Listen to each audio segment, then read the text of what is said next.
आदाब। Hello friends, आज हम तैयार करेंगे कुरैशी कबाब। जामा मस्जिद के फेमस कुरैशी कबाब हैं। जो मैंने आपको टिप्स बताई हैं उनको जरूर फॉलो करिएगा, तो आपके कबाब बहुत सकुलेंट, बहुत सॉफ्ट तैयार होंगे और इनका जायका बहुत अच्छा निकल कर आएगा अगर आप देर तक इसको मैरिनेट करेंगे। तो वीडियो पूरा देखिएगा, आखिर तक देखिएगा, आपको आखिर तक टिप्स मिलेंगी कि इसको कैसे तैयार करना है। बहुत आसान है इनको बनाना। घर में आप अगर आपको ज़्यादा क्वांटिटी में बनाना है तो मैंने आपको ज़्यादा क्वांटिटी में ही इस वीडियो में बना के दिखाया है।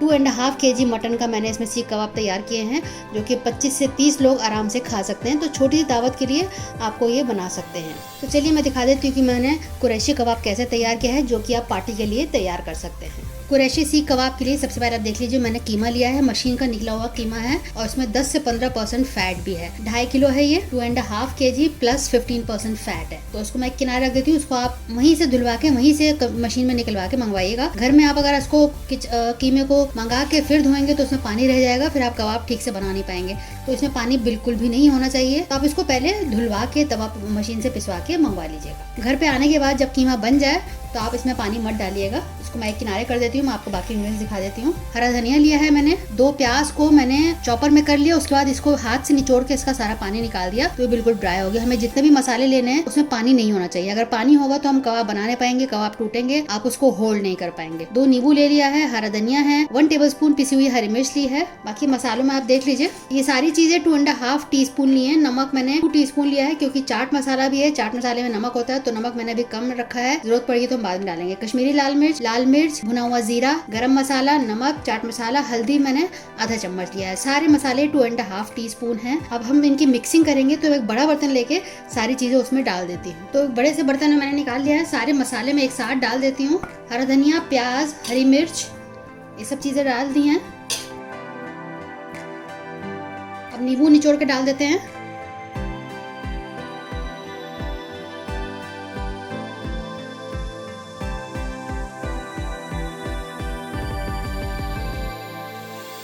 अब हम इसकी अच्छे से मिक्सिंग करेंगे। इसमें थोड़ा सा टाइम दे के आप इसकी मिक्सिंग करिएगा।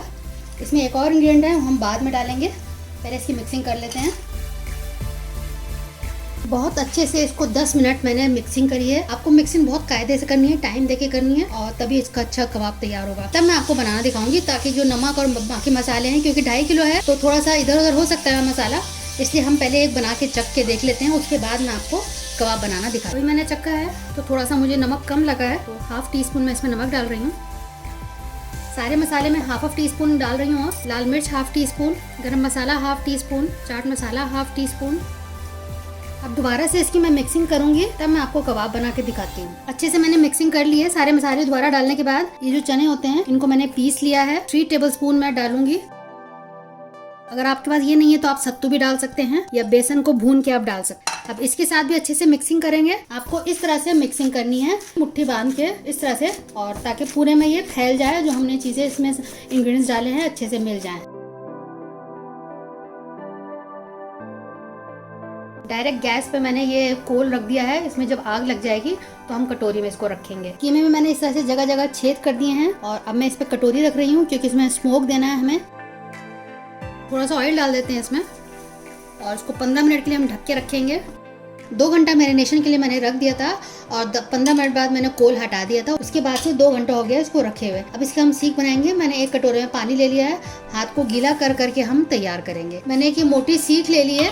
अगर आपके पास सीख नहीं, घर में इस तरह का कोई भी चम्मच पुराना होगा तो वो आप ले लीजिएगा। ये भी मोटा गोल है, आप देख सकते हैं। या फिर आपके पास बैम्बू स्टिक हो तो आप वो ले लीजिएगा। बैम्बू स्टिक्स में मोटी भी आती हैं और पतली भी आती हैं, और ये मोटी अच्छी खासी है, इससे भी हो जाएगा। अगर आपके पास पतली वाली बैम्बू स्टिक्स हो तो आप क्या करिएगा, 4 या 5 इकट्ठा करके उस पर एल्यूमिनियम फॉइल लगा दीजिएगा, और फिर इस तरह से वो मोटी हो जाएंगी। तो आप किसी भी तरह कर सकते हैं। आप घर में देख लीजिएगा, आपके पास जो चीज़ अवेलेबल हो आप कर लीजिएगा। पहले मैं आपको बना के दिखा देती हूँ। हाथ को हमने गीला कर लिया है। साइज अपने हिसाब से आप बना सकते हैं। थोड़ा सा मैंने इसको लंबा कर लिया है। पहले पूरी तरह जोड़ लेंगे इसको, अच्छे से जोड़ लीजिए आप इसको यहाँ से। उसके बाद उंगलियों को इस तरह से आपको करना है, और यहाँ से उसको आप इस तरह से कर दें। फिर इसमें से हम निकाल लेंगे। मैं आपको एक और तैयार करके दिखाती हूँ, और इसको भी आप पानी लगा लीजिएगा, इस पे हाथ पे भी लगा लीजिएगा।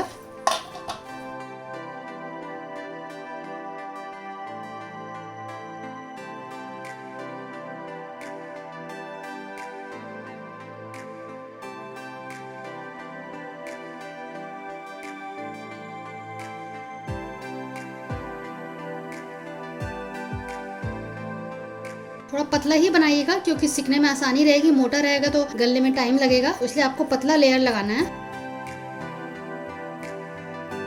मैं आपको एक और तरीका दिखा देती हूँ। एक तो ये तरीका हो गया जो मैंने आपको दिखाया है। अच्छे से बॉयल तैयार कर लीजिए, बिल्कुल उसको चिकना कर लीजिए। इस तरह से भी आप कर सकते हैं और फिर इसको धीरे धीरे हम फैला देंगे।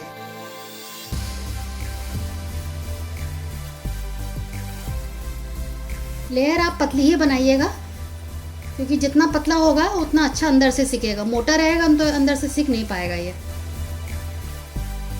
हल्का सा निकालने में अगर शेप इधर से उधर हो जाए तो आप इस तरह से हाथ से उसको ठीक कर लें। तो कुछ मैंने बना लिए हैं, बाकी अभी दूसरी ट्रे में रखे हुए हैं क्योंकि ये 2.5 kg का बना है तो इसमें बहुत सारे तैयार हो जाएंगे। मैं आपको गिन के बताऊंगी कितने तैयार हुए। अब इनको तंदूरी फ्लेवर के लिए इसमें हमने स्मोक दे दिया था, अब इसको हम फ्राई कर लेते हैं। तेल को बहुत ज़्यादा गर्म नहीं करना है, मीडियम जब हो जाए गर्म तब इसमें हम डालेंगे, क्योंकि एकदम से आप गर्म कर लेंगे उसमें डालेंगे तो एकदम से उसमें ब्राउन कलर आ जाएगा, जो कि हमें नहीं चाहिए। हल्के हल्के पकते पकते ब्राउन कलर आए वो बेहतर रहता है। जितना एक पैन में आ जाए उतना आप डालिएगा। बस इसको अभी हम टच नहीं करेंगे, इस तरह से बस करेंगे ताकि पूरे में तेल चला जाए। फ्लेम बिल्कुल मैंने लो टू मीडियम की हुई है क्योंकि इसको हमको अंदर से पकाना है, इसलिए आपको हाई नहीं करना है, लो टू मीडियम पे इसको हम लगातार करेंगे और बीच बीच में बस ऐसे करते रहेंगे। जब हल्का सा ब्राउन हो जाएगा तब इसको हम पलटेंगे। आप चिमटा ले लीजिएगा, इस तरह से उसे हम पलटेंगे और 2 घंटे आप जरूर मैरिनेट करिएगा, तभी इसमें जायका सारे फ्लेवर्स निकल कर आएंगे। जब मैंने एक तल के उस वक्त देखा था तो उसमें जायका नहीं आया था। अब 2 घंटे बाद मैंने बना के फिर दोबारा से एक तला तो जायका बहुत ज़्यादा अच्छा आया जब 2 घंटे बाद मैंने उसको बना के तला। तो आप 2 से 3 घंटा आप ज़रूर मैरिनेट करिएगा, उसमें जल्दबाजी मत करिएगा।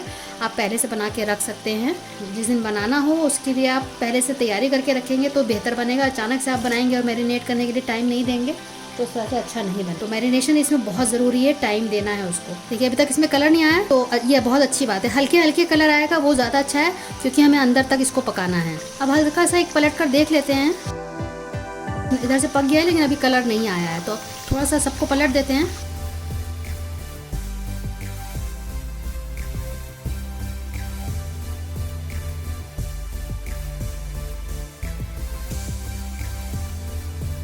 तो आप देखें इसकी सब तरफ से अच्छे से सिक गया है, अच्छा सा कलर भी आ गया है और अंदर से गल भी गए हैं।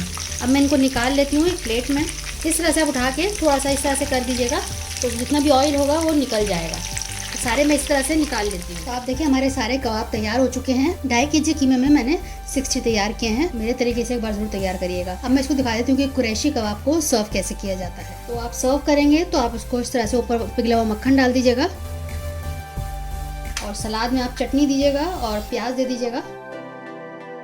तो इस तरह बढ़िया तरीके से आप कुरैशी कबाब को सर्व करके दे सकते हैं, जो कि बहुत लजीज बने हैं। और जितना आप मैरिनेशन करेंगे उतना अच्छा कबाब ही बनेगा। तो अगर आप 6 से 7 घंटा मैरिनेट करेंगे और बढ़िया इसका जायका हो जाएगा। मैंने तो इसको सिर्फ 2 ही घंटे किया, लेकिन आप 6-7 घंटे करेंगे, ये ओवरनाइट रखेंगे तो बढ़िया से आपके कबाब इस तरह से तैयार हो जाएंगे। तो देखिए कितना अच्छा कुरैशी कबाब तैयार हुआ है। बनाइएगा, फीडबैक जरूर दीजिएगा, हमें आपके फीडबैक का इंतजार रहता है। अगली बार मिलते हैं किसी नई रेसिपी के साथ, तब तक के लिए शुक्रिया। देखते रहिए शहलाज अख्तर।